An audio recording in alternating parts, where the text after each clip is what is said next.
এক ভাই প্রশ্ন করছেন, সুন্দর বাংলাদেশ গঠনে ইসলামী ছাত্র শিবিরের পদক্ষেপ ভূমিকা কি?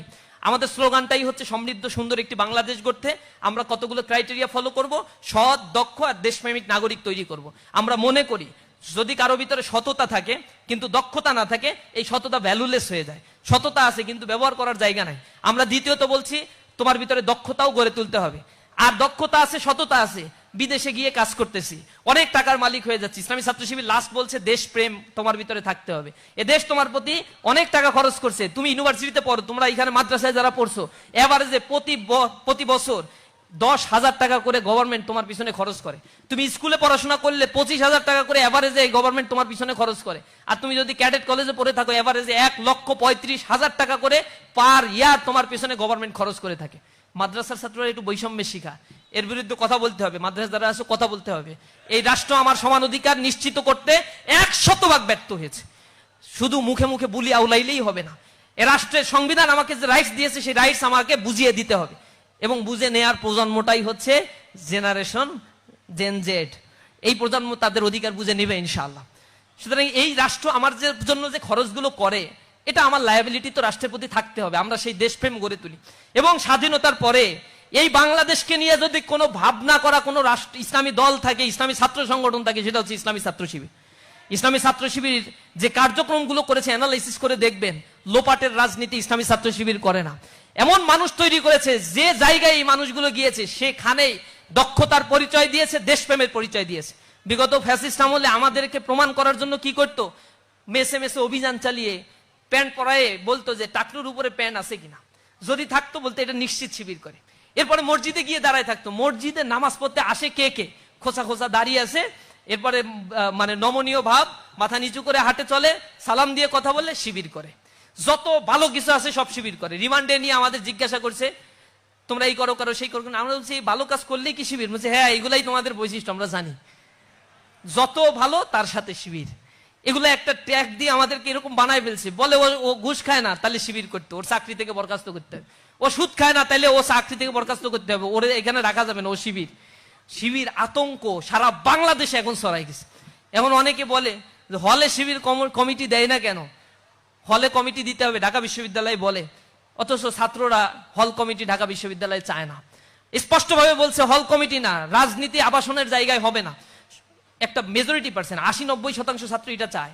প্রশাসন ছাত্রদের মুখোমুখি ছাত্র শিবিরকে দাঁড় করাতে চায়। আমরা বলছি ছাত্র শিবির কখনো ছাত্রদের মুখোমুখি দাঁড়াবে না। যখন ছাত্ররা ফিল করবে পলিটিক্স দরকার, ট্রমাটাইজ একটা সিচুয়েশন থেকে ছাত্ররা এখন উঠেছে। বিগত 15 বছরে রাজনীতি বলতে, ছাত্র রাজনীতি বলতে গণরুম গেস্ট রুম কালচার। তারা বুঝেছে রাজনীতি মানেই হচ্ছে দখলদারিত্ব, সাদাবাজি, ছিনতাই। এরপরে বয়স শেষ হয়ে যায় 15 বছর আগে, এরপরে এখনো পর্যন্ত সভাপতি।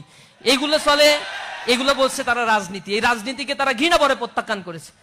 তারা প্রকাশ্য দিবালোকে জবাই করে করে মানুষকে হত্যা করছে। অমুসলিম সে বলতেছে আমি শিবির করি না, ও বলে তুই সংখ্যালঘু শিবির, এটা বলে তাকে নির্যাতন শুরু করে দিছে। কল্পনা করা যায়। এগুলো আপনারা দেখেন না বিগত সময়গুলোতে? এগুলো করে করে আমাদের থেকে মানুষকে আলাদা করার জন্য চেষ্টা করছে, কিন্তু তারা কি পারছে? কোনো আদর্শকে শেষ করা যায় না। এখন আমাদের হলের রাজনীতি ছাত্ররা যখন চাইবে ইসলামী ছাত্র শিবির তখনই হলে কমিটি দিবে, অন্যথায় ইসলামী ছাত্র শিবির ছাত্ররা যেভাবে চায় এই দেশকে গঠন করতে, ইসলামী ছাত্র শিবির সহায়ক শক্তি হিসেবে এই রাষ্ট্রকে গঠন করার জন্য, এই রাষ্ট্রের সম্পদ হিসেবে এই বিশ্ববিদ্যালয়ের ছাত্রকে গড়ে তোলার জন্য ইসলামী ছাত্র শিবির কাজ করবে ইনশাআল্লাহ। এজন্য আমাদের কার্যক্রমগুলো সব স্টুডেন্ট ওরিয়েন্টেড এবং কল্যাণমুখী ইনশাআল্লাহ। এক ভাই প্রশ্ন করছেন, খেলাফতে ছাত্র শিবির আস্থা রাখে কিনা, গণতন্ত্র নিয়ে ছাত্র শিবিরের বিশ্বাস কি? খেলাফত আর গণতন্ত্র পাশাপাশি দাঁড় করানোর কোনো কারণ নাই।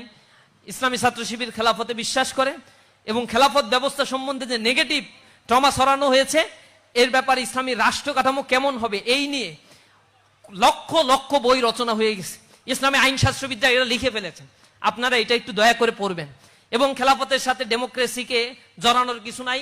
খেলাফত একটা বিশ্ব ব্যবস্থাপনা, এটা রাষ্ট্র, একটা সমাজ ব্যবস্থাপনা, কিন্তু ডেমোক্রেসি এটাকে আমরা কোনো মতবাদ মনে করি না, এটা নির্বাচনের একটা প্রক্রিয়া মনে করি। শুধু নির্বাচনের সময় এক এক দেশে ডেমোক্রেসির এক এক রকম ফর্ম আছে। বাংলাদেশে এক ধরনের ফরমেশন, পৃথিবীর 96টা দেশে পিআর সিস্টেমে নির্বাচন হয়, কোথাও শুধু প্রেসিডেন্সিয়াল ইলেকশন সিস্টেম, কোথাও দ্বিকক্ষ বিশিষ্ট সিস্টেম, কোথাও লোকসভা বিধানসভা, এরকম বিভিন্ন সিস্টেমে ডেমোক্রেসি আছে পৃথিবীতে। এগুলো নির্বাচন একটা প্রক্রিয়া ছাড়া আমরা ডেমোক্রেসিকে আর কোনো কিছুই মনে করতে রাজি না। এটা কোনো মতবাদ বা মতাদর্শ হিসেবে আমরা এটাকে মানতে রাজি না। সুতরাং এই ডেমোক্রেসির সাথে এইটাকে মিলানোর কোনো সুযোগ নাই। ডেমোক্রেসির সব জিনিসগুলো খারাপ না, ইসলামে অনেক বিষয়গুলো এখানে অ্যাকসেপ্ট করা হয়েছে। ইসলামে নির্বাচনের সুনির্দিষ্ট কোনো পন্থা আল্লাহ রাসূল বাতলে দিয়ে যান নাই। এ কারণে পরবর্তীতে যারা ওলিয়া আহাদ যারা ছিলেন অথবা আহলে রায় যারা ছিলেন, তারা এগুলো সুনির্দিষ্ট করে গিয়েছেন বিভিন্নভাবে নির্বাচনের প্রক্রিয়া কেমন হতে পারে। সেগুলো কিছু কিছু ক্ষেত্রে ডেমোক্রেসির সাথে আদর্শিকভাবে সাংঘর্ষিক কিছু বিষয় আছে, কিছু বিষয় আছে এগুলো অ্যাকসেপ্টেন্সি। যেমন বলা হয় ডেমোক্রেসির মাধ্যমে আল্লাহ হবেন, ডেমোক্রেসিতে বলা হয় জনগণ সর্বময় ক্ষমতার মালিক। আমরা বিশ্বাস করি না, জনগণ কোনোদিন ক্ষমতার মালিক হইতে পারে না। জনগণ আল্লাহ রাব্বুল আলামিনের পক্ষ থেকে খেলাফতের দায়িত্ব প্রাপ্ত একজন ব্যক্তি, এবং দুনিয়াতে এই খেলাফতের দায়িত্ব আল্লাহ রাব্বুল আলামিন তাকে দিয়েছেন। আল্লাহ রাব্বুল আলামিনের যে ক্ষমতা, এই ক্ষমতাগুলো সার্বভৌম ক্ষমতা জনগণের মাধ্যমে আল্লাহ বাস্তবায়ন করিয়ে থাকেন।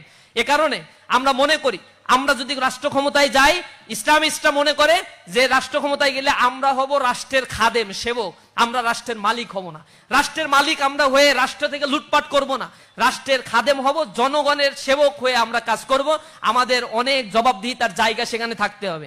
আর যারা মনে করে আমরা রাষ্ট্রের মালিক, তারা তো ক্ষমতায় গেলে নিজেদেরকে রাষ্ট্রের বলে না, আমার বাপ স্বাধীন করছে রাষ্ট্র, এটা হচ্ছে আমার বাপের দেশ, ওই বাপের মুল্লুক বানিয়ে নিয়েছে তারা, এবং যা ইচ্ছা তাই করছে এই রাষ্ট্রের মধ্যে। সুতরাং ওই সিনারিও ইসলাম পছন্দ করে না। ইসলামের আহলুল হাল্লি ওয়াল আকদ আর ওলিয়া আহাদের সিস্টেম রয়েছে, মজলিসে শুরার সিস্টেম, এগুলো বিস্তর আলোচনা, এগুলো নিয়ে সেমিনার হলে কোনোদিন হয়তো আপনাদের সাথে আলোচনা করা যাবে। আপনারা ইউনিভার্সিটিতে পড়েন, বিস্তর পড়াশোনা করবেন আপনারা ইনশাআল্লাহ।